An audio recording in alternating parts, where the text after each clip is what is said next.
Yo, what's going on, everyone? My name is Jesse. This is the Auditorium. I react to video game music as a musician myself. Today is the return of King of Fighters. I've only done one song from this series. This is the King of Fighters 97 London March, requested by DJ Singletone. I've only heard KOF once, and that was Isaka from 96, I think. And I have a lot of KOF requests, actually, but it's been a while. Fighting game music. I'm a big fan of that. London March, arranged, by the way. I don't know if this is a character theme or if he's just a random image on the screen. But anyways, let's go.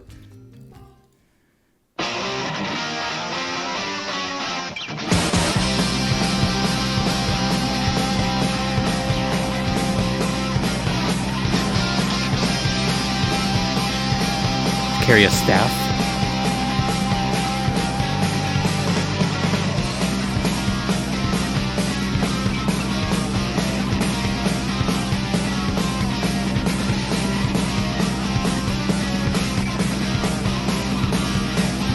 What is that sound?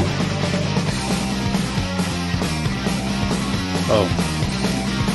The bass has entered.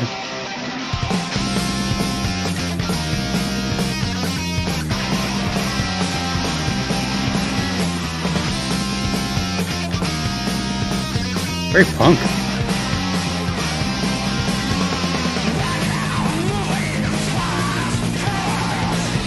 Told you.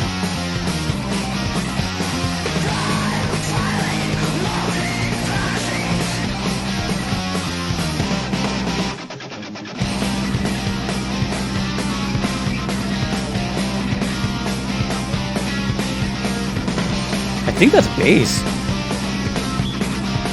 It's really weird sounding. But then it sounds like normal bass here.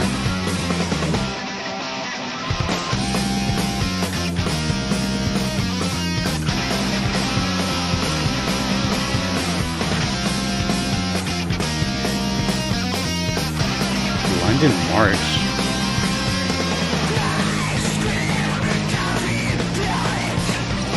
I don't know what they're saying. It's very distorted.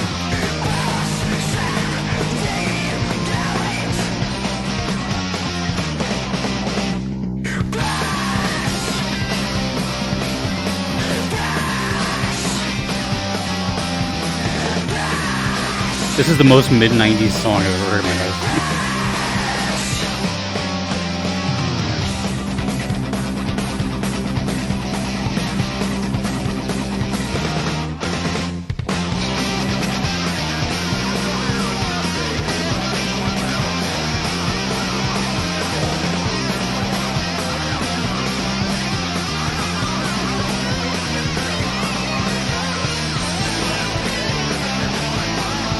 Ooh, went up in key. The key changed, if you notice that. I wonder if it'll come back.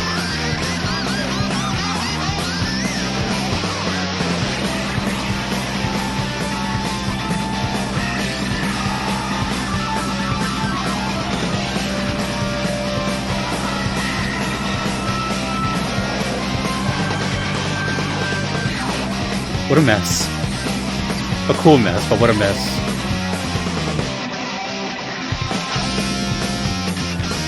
I love how the guitars are so sloppy, like intentionally.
still don't know what that low noise is.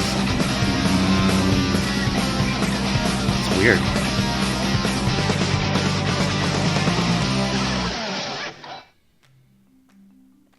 Could just be the recording, but I kept hearing this like throughout the whole song. All right. Well, clearly this is not for like everybody, and not everybody can adapt to this sort of style. I don't mind it. It reminds me of a lot of things actually.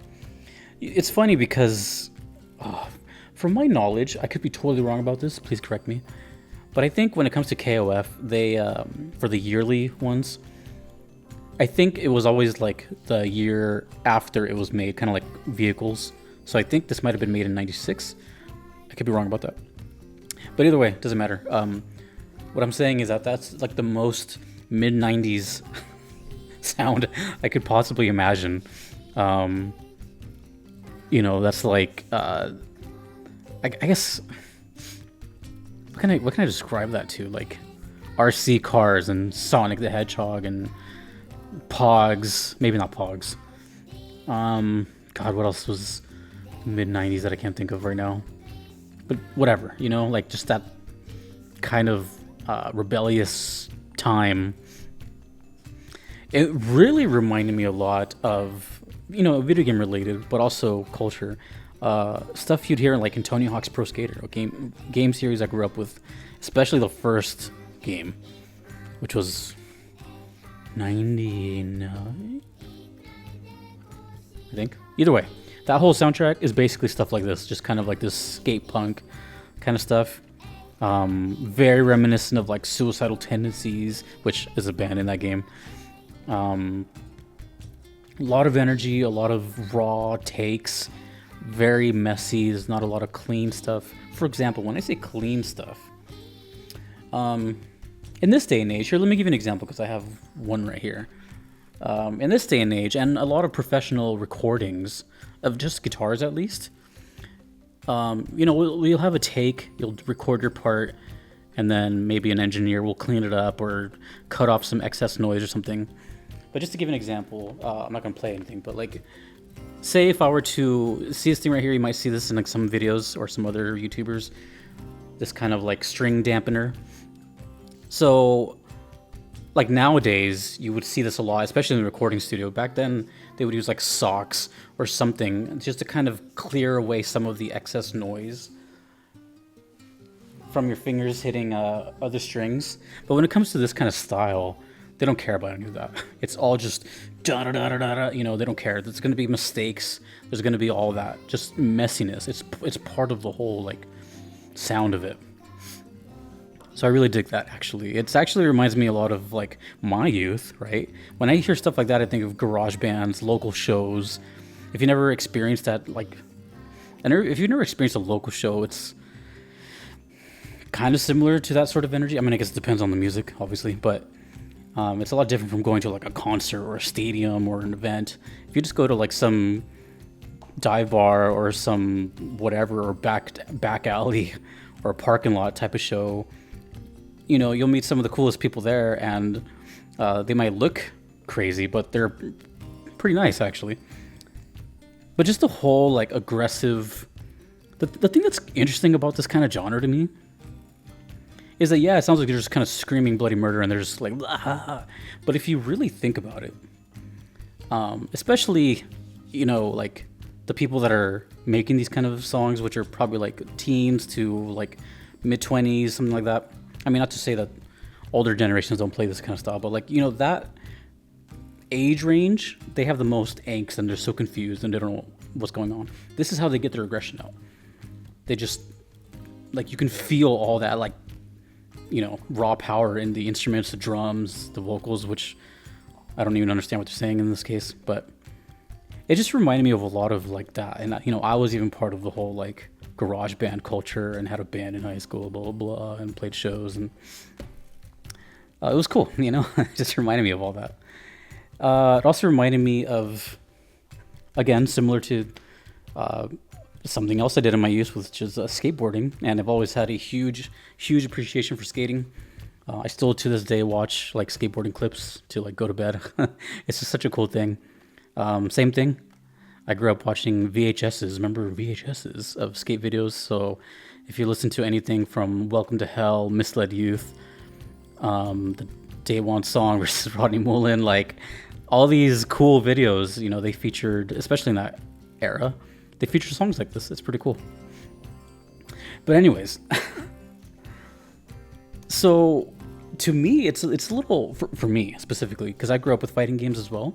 To me, this sounds kind of odd for a fighting game. When I think fighting game music, it's very all over the place. There's no one set genre, but I typically don't hear kind of this aggressive punk type of sound. It's somewhere between electric, orchestral, metal, something like that, but not just this like really aggressive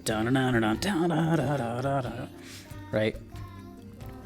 So the King of Fighters is even in the fighting game community, it's always been kind of like an outcast. And not because it's bad or anything, it's hard. I know that. It's a very difficult game. But it also has a huge history. It's also very big in Mexico for some reason. I don't know why. I never looked into it, but I just know it is. But it's been around forever, you know? And I'm very curious, especially coming from a fighting game background, where KOF soundtracks go, because I've heard basically nothing so far, just 2 songs. And again, I don't know if it's connected to this person who's holding a staff. It's called London March. So I don't know if it's supposed to sound like kind of like British heavy metal or something. I don't know. So many questions. But it definitely took me down memory lane. And don't worry, there's still much KOF coming. But it definitely just put me in a cool like place of me being in my teens and recording and all that. Which I guess I still do, just in a different way. Damn, I feel old now. If anything, this video made me feel old. 97, I mean, yeah, never mind, doesn't matter. Still no gray hairs. For now. But I'm definitely ancient now. Thanks, DJ Singleton. Big thank you to the KOF fans who are still sticking around, and I have more coming, and to the fighting game community as well. Thanks to you for watching. Everyone you see on screen here, I love them with all my heart. Till next time, dudes and dudettes, my name is Jesse. Take it easy.